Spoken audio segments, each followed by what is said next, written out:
All right, welcome to Cyber Talk with Bob and Chris. Bob, let me do the intro this week because technically it's all about me, I guess, but that's not really what it's supposed to be about. Today, what we want to talk about is wireless security cameras, and the reason for that is because last week I was actually interviewed on a local TV network here for ABC, and it actually aired this week on Tuesday, and we got some pretty good feedback. We also had an interesting phone call. I'll probably tell the story at the end, so stay tuned for that. But the premise is in downtown Detroit, a car was stolen, and there were minutes to hours of security camera footage just missing.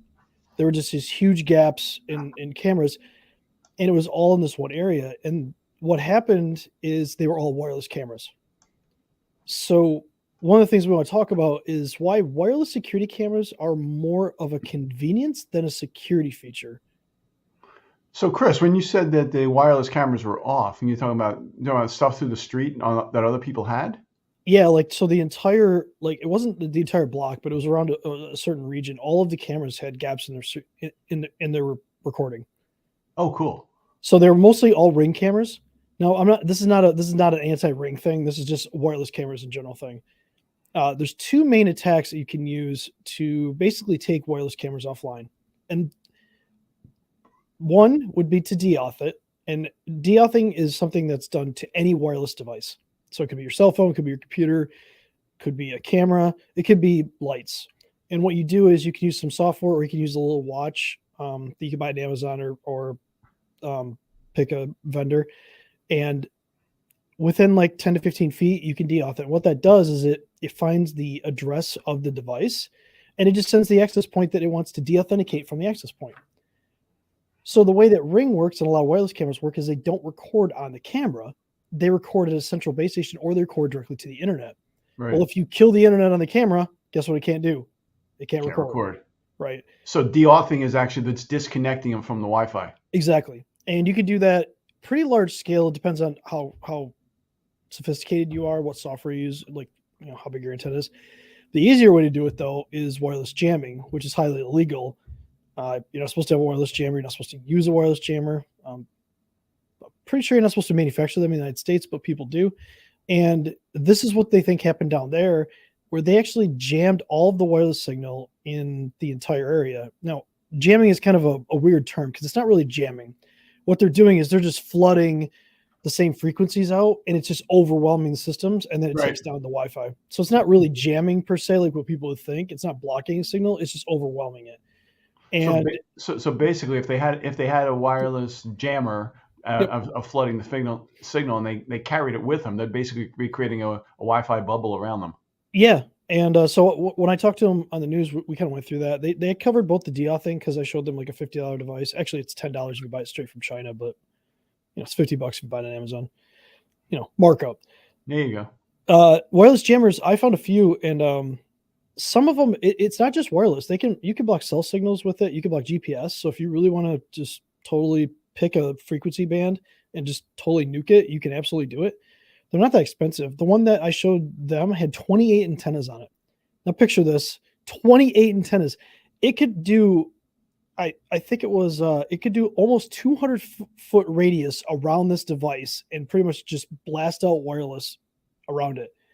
Now they could have spent a little more. They could have amped up power. They could have did a wider range, but they did it enough that all of the cameras around this house and everything. And I think they left it on. They drove down the street, so they weren't getting caught, not from cameras anyway.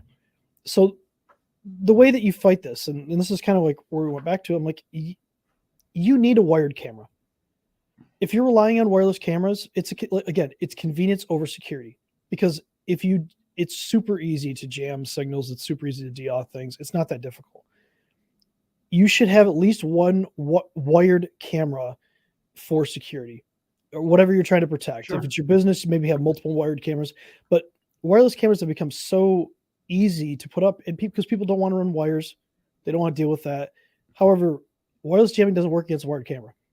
Now, the other option that you could do is if you can find a camera that can record locally on the camera, not send it back to a base station, but literally the camera record, then that'd be another way to think about it. But Yeah, we've got. Ring doesn't do that. And for this news piece, it was all about Ring. because Ring only has two ways of recording: directly to the internet or to the base station. The problem with the base station is it records wireless signals. So if you nuke it on a camera, it doesn't record anything. So Wow. yeah, Actually, I when you were talking about wireless cameras, I thought you were going to talk about it a little differently. Where a while ago, I had somebody go buy a bunch of wireless cameras. They put them into their office, and they all interfered with the Wi-Fi and killed the Wi-Fi. That was did they talk? pre-Wi-Fi. Did they feed information back to China too? Nah, they might have, but this was years ago. But it was like, okay, Oh, we got these new wireless cameras. They were, it was yeah. before all the standards were out, and it literally took down all the office Wi-Fi. Oops. It used to be the microwave oven would affect the Wi-Fi. Now it's Well, too, it depends on what feed you're doing. If you're watching the feed, it can take down Wi-Fi real easy because like they can pump so much bandwidth out of those cameras that yep. your wireless might not be able to handle it. So the moral of your story is get wired cameras where you can, have at least Yep. one, Yeah. and record locally. Sounds like a good tip to me. Yeah, I mean, you could do both. You definitely probably if you can get a wired camera that can record locally and stream to the internet. So if just in case you lose the internet, it still records. That's better.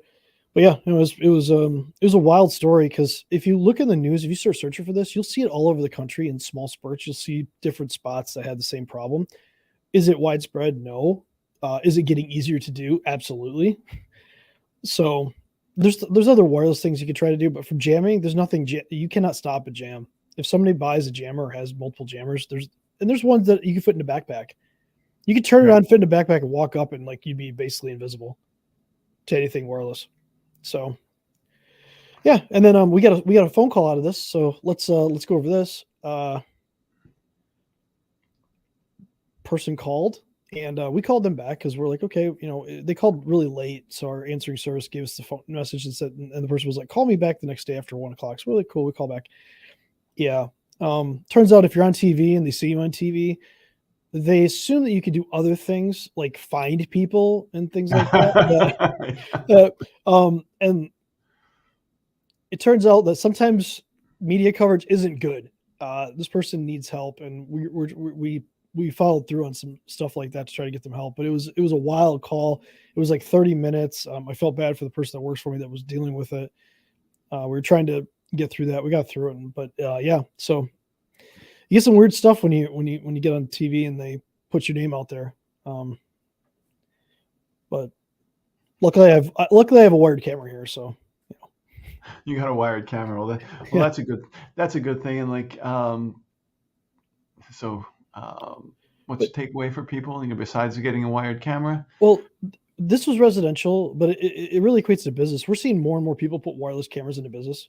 Yep. And if it's for convenience to see, like if people are doing work, things like that. Now, if it's for compliance, I wouldn't do it. I would do wired cameras. So let's say it's for OSHA, or it's to make sure that people are safe, or if you're actually trying to stop, like watch to make sure people aren't stealing stuff. Definitely go with wired cameras. It's going to they're going to work a little bit better. They're going to keep you safe. Obviously, local recording is great, but you should have some offload too. So just in case somebody does get to where your camera NVR, like no video recorder basically is, you need to take it off site, because if you don't, they get to it and they wipe it, then you lose that footage as well. So it's so easy to go to any of the big box stores and pick up some of these wireless cameras. You don't really know where the data is being sent to, but in New Jersey, it's actually cameras. Office cameras fall under a security and alarm license, and the IT guys are not the ones that are supposed to be touching that stuff. You really need to go to a licensed alarm and security company to get those systems together. Yeah, we work with those companies, but as far as provisioning and putting them in, that's not something that we can actually do in New Jersey. So that's wild to me, because you can't pump your own gas either. So, well, fun in Jersey.